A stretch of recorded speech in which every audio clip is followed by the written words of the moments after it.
We're back at the ranch, which we've identified. Finally, we came up with a name. It's called Pumpkin Jacks. And this is my guy, James, and this is Jorge. You might know them from Monster City Studios, but they're a partner on this project, and we're gonna try to make something amazing. So let's go check it out. Again, we've only had this place for 2 weeks, maybe a little over 2 weeks. The idea is that we have a pumpkin farm as that turns into a haunt for the holidays.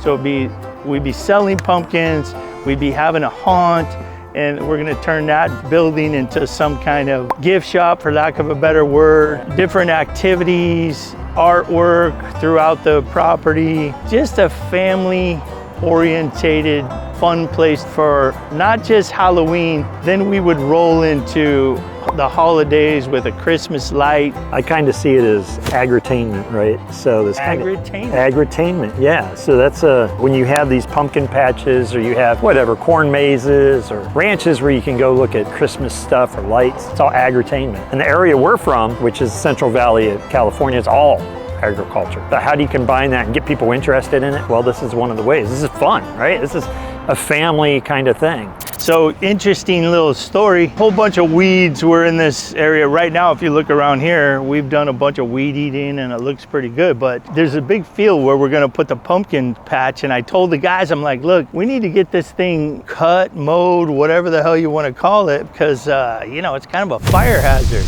and we don't wanna burn anything up. So we did that. And then I was out of town for a couple weeks. I get a call, everybody's telling me there's a fire, and right here on the side of the freeway. Thank God we dissed all that up and we got it cleaned up, because it didn't burn our field, but it came right up to it, which was kind of ironic. Today's big trash day. We got a 40-yard dumpster. We'll have that filled up in a couple hours. On the other side of the property, there's some storage containers. We're emptying all those out. We're putting it into the trash dumpster. And then we're going to put the stuff that we want to keep, the good stuff that's coming out of that barn, stuff that we'll use for theming or decorations or whatever to accomplish this store. So we're gonna put it in these containers just to get it out of our way. You look behind you over here, my guys are throwing crap out. It looks like the couch isn't gonna make it.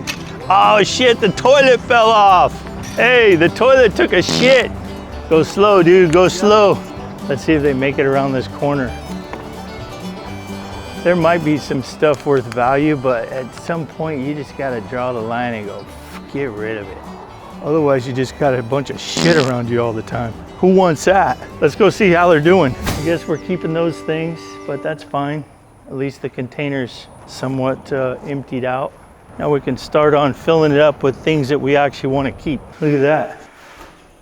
Damn. Look how small it is too. I guess they were a lot smaller back when they built these bunk beds. That's crazy. Man, guys, that's a lot of crapola. But I will tell you one thing. I'm glad it's going in the dumpster. Hey, wait, let me see that. Let me see that. What was that? Cool. Map of what? Yeah, that is really cool, but what the hell am I gonna do with it? Do you want to keep it? No.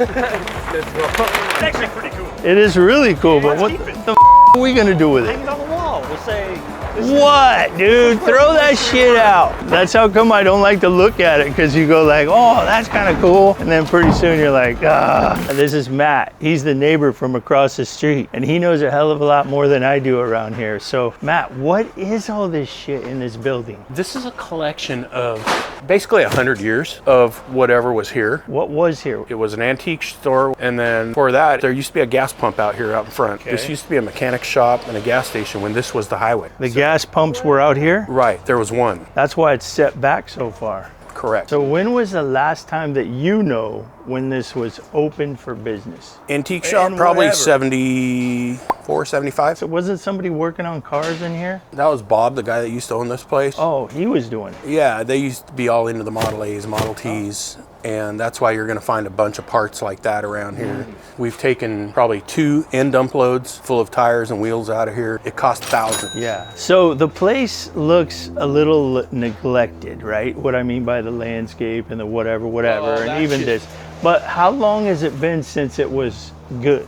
kept up? Year and a half. Year and a half. I mean, that's when everybody started leaving and everything. Just having you here, it's already, you can see a change. Oh yeah, we'll have it all tidied up at some point, but you know, luckily You got good people. What is the back of this going to look like? This? No, just from this thing. Well, I honestly think we need to keep that. No, not the building, but what's going to happen right here? Okay, so my original thought is that I want to have really funky artwork back here. Just cool stuff that people can take pictures with on Instagram or whatever. Whatever it is, old vehicles, just really neat crap.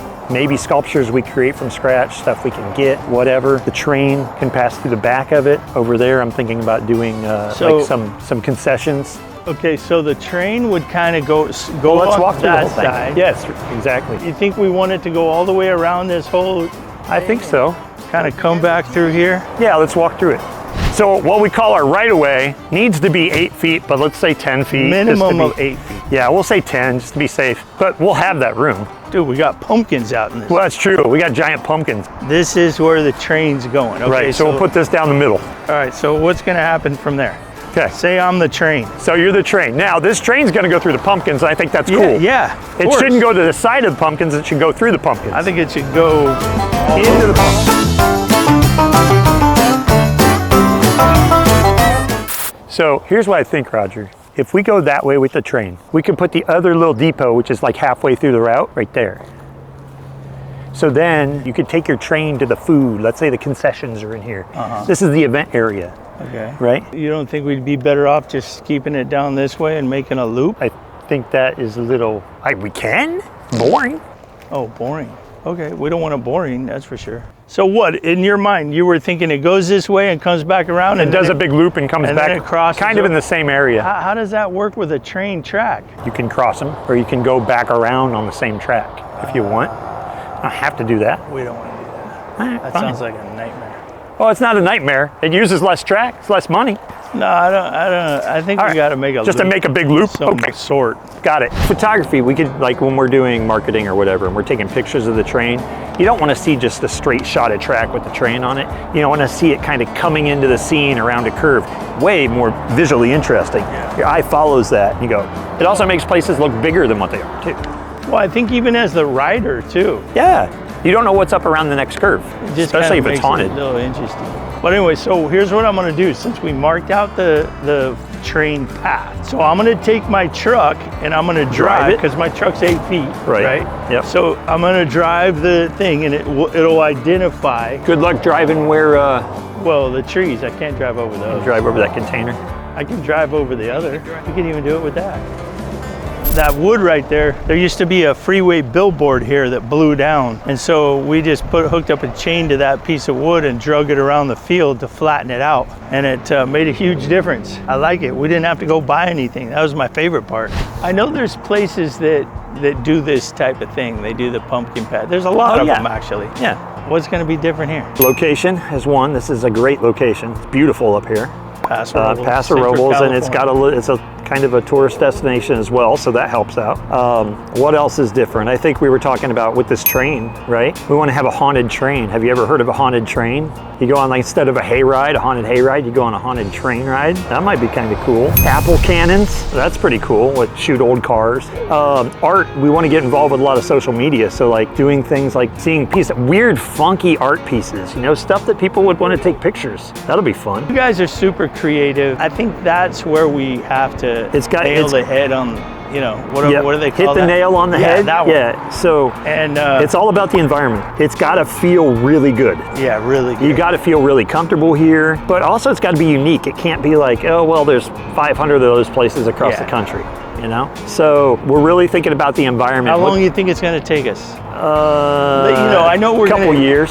Yeah, no, for reals. For reals, yeah. I mean, we'll probably get a start this year. We'll have a start this year. Yeah, and then for sure. we'll see where the hell it ends up. But I think we got to be a little cautious, Yeah. both in being aggressive and spreading ourselves too thin. We don't even know where people are going to park yet. Right.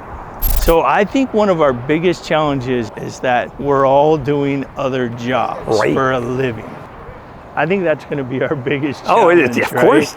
You know, we can have all the ideas in the world, but yeah, you got restaurants to run, and we got stuff to build. Right. I know we want to get this project up and running, but I don't think we can bite off more than we. No, I don't think we got to be should. sane about it. Yeah, it's almost harder to slow down, well, in my mind, than it is to speed up. Yeah, of course it is, right? Because you get all these ideas. And Yeah. oh, I want to do that, but it also has to make sense. Yeah. Anyways, that's our story on the pumpkin patch, and we're gonna move forward. I'm gonna drive to Fowler, California, and I'm gonna pick up nutrients for the soil. That's the next plan. So I gotta go over there. I'm gonna pick it all up tomorrow. Hopefully we're gonna put it down on Wednesday. So that's the next step. Get the fertilizer in the ground, and then we gotta figure out watering. Watering is a big deal. We're gonna do drip, but how are we gonna do drip?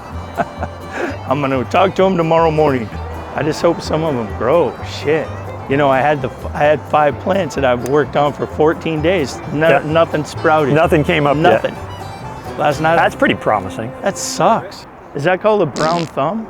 All right, so that's all the ideas and stuff we have for the ranch as of now. We're gonna continue working on. Tomorrow's the start of another week, and we're gonna start working on the soil.